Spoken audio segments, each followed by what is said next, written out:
법들이 통과될 예정입니다. 작년 겨울부터 시작된 특검을 또다시 연장하겠다고 하는 것. 사실상 이 수사는 작년 겨울부터 시작됐었습니다. 그리고 무죄 판결이 날 것이 뻔하기 때문에 특별재판부를 설치해서 인민재판을 하겠다는 것. 그것도 모자라서 무엇이 불안한지 재판을 국민께 공개해서 재판 검열까지 하겠다고 설치는 것을 보면 지금 불안한 것은 더불어민주당과 특검인 것만은 분명합니다.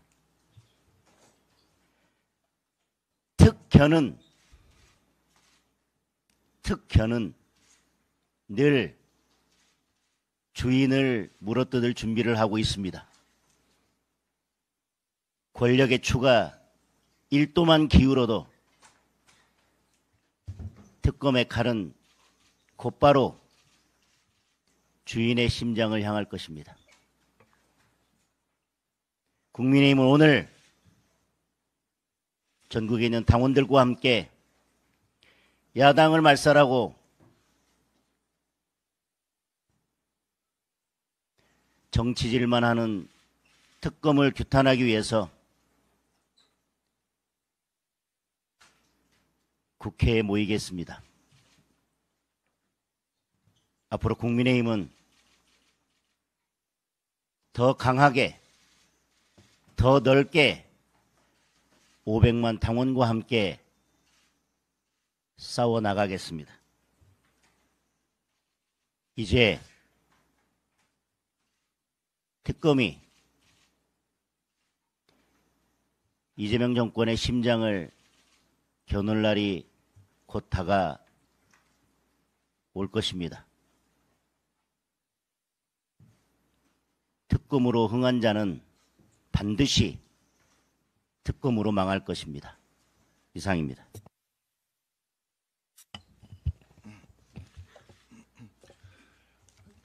이재명 정권의 앞잡이를 자처하고 있는 조은석 정치특검은 어제 국회 본청 안에 있는 국민의힘 원내대표실과 행정국에 대한 압수수색을 재차 시도했습니다. 급기야는 휴가에서 돌아오고 있는 우리 당 사무처 당직자를 집 앞에까지 기다리고 있다가 여행용 가방을 왜 뒤지는지 모르겠습니다. 압수수색 영장이 집행될 것을 사전에 알고 여행 갈 때 관련 자료를 숨기기라도 했다는 말입니까? 이해할 수 없는 망발을, 무도한 만행을 벌였습니다.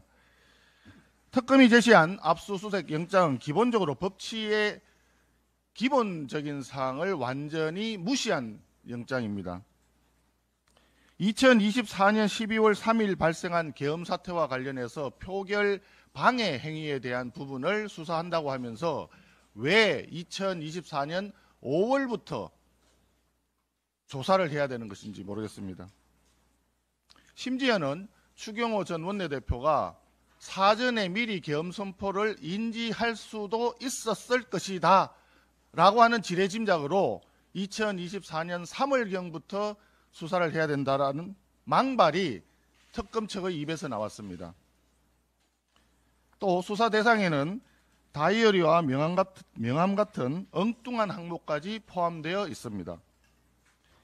특검이 아마도 추경호 전 원내대표와 계엄과의 상관성을 도저히 찾지 못하니까 별건 수사라도 하겠다는 뜻인지 알 수 없습니다. 결국은 없는 죄를 뒤집어 씌우는 꼴입니다. 별건 수사로 죄 없는 사람을 괴롭히고 주변 사람마저 괴롭히겠다는 심보로 보입니다. 수사가 아니라 저급한 폭력입니다. 마치 미친 잭 스미스가 등장한 것이 아닌가 합니다. 더 심각한 것은 우원식 국회의장과 국회 사무처의 행태입니다.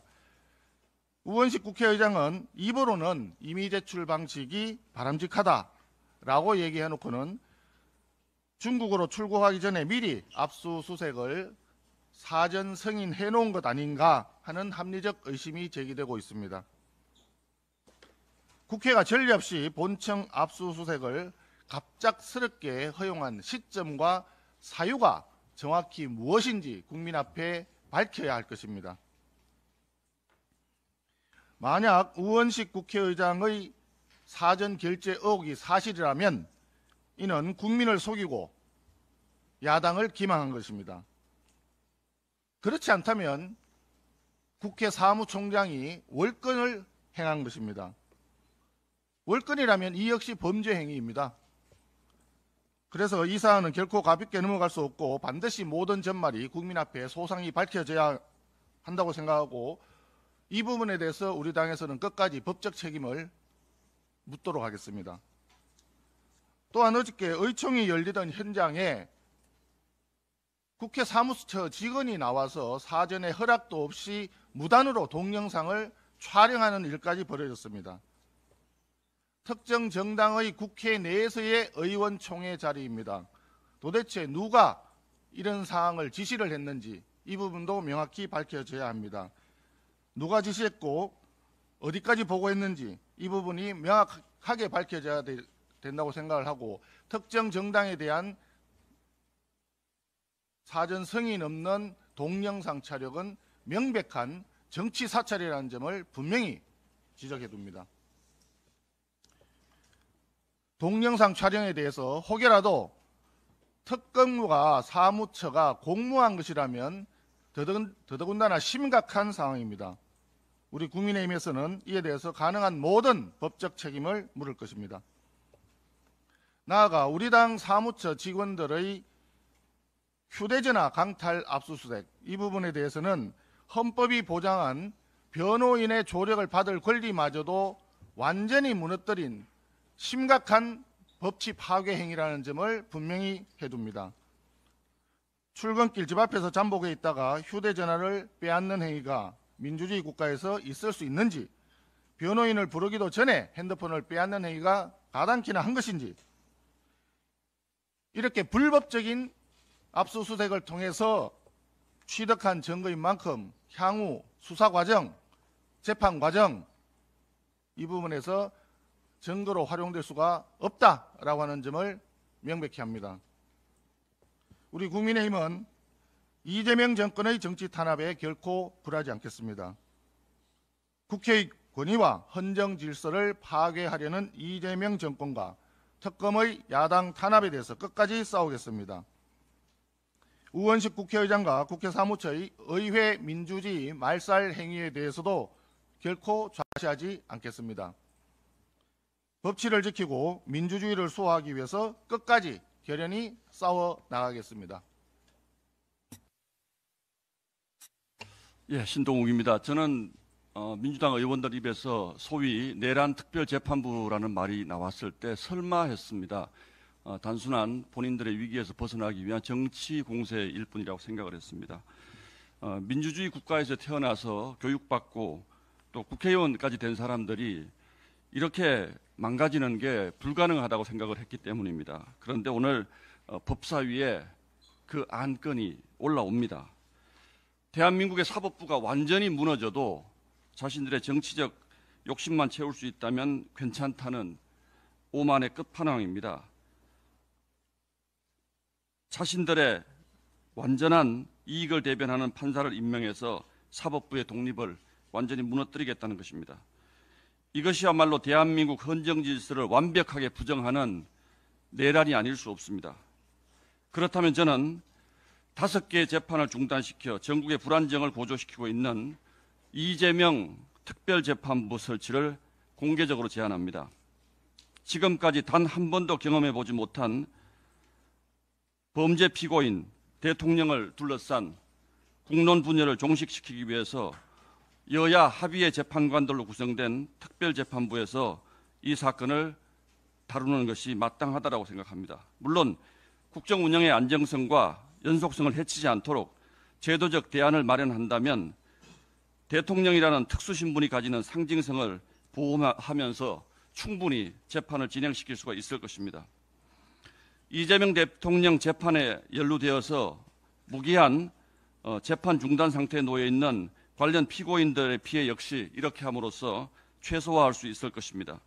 민주당은 허무맹랑하고 위헌적인 이른바 내란 특별재판부 주장을 즉각 중단하고 이재명 특별재판부 설치 요구에 응하기 바랍니다.